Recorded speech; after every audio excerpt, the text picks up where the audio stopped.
السلام علیکم ورحمۃ اللہ وبرکاتہ۔ رسول اللہ صلی اللہ علیہ وآلہ وسلم نے ایمان اور عمل کا ایسا مختصر اور گہرا اصول بیان فرمایا جو پوری زندگی کا راستہ روشن کر دیتا ہے۔ روایت ہے حضرت سفیان ابن عبداللہ ثقفی رضی اللہ عنہ سے کہ میں نے عرض کیا، یا رسول اللہ صلی اللہ علیہ وآلہ وسلم، مجھے اسلام کے متعلق ایسی بات بتائیں کہ آپ کے بعد اس کے متعلق کسی سے نہ پوچھوں۔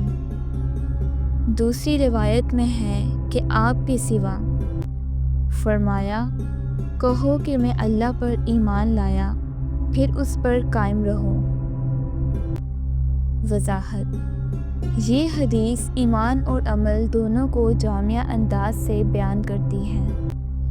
ایمان لانے سے مراد یہ ہے کہ دل سے تمام اسلامی عقائد کو مان لیا جائے، توحید، رسالت، قیامت، فرشتے، جنت اور دوزخ سب پر ایمان رکھا جائے، اور قائم رہو سے مراد ہے کہ ایمان کے بعد عمل میں پختگی اختیار کی جائے، یعنی نماز، روزہ، زکوٰۃ اور دیگر اسلامی اعمال کو مضبوطی سے اپنایا جائے، کمزوری یا ڈگمگاہٹ نہ دکھائی جائے۔ گویا رسول اللہ صلی اللہ علیہ وآلہ وسلم نے فرمایا کہ اسلام کا خلاصہ یہی ہے، دل ایمان سے بھر جائے اور زندگی اعمال صالحہ سے مزین ہو جائے، ایسا شخص یقیناً کامیاب اور جنت کا حقدار ہوگا۔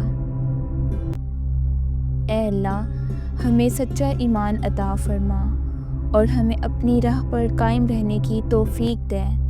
اے پروردگار، ہمارے ایمان کو آخری دم تک سلامت اور مضبوط رکھ۔ آمین۔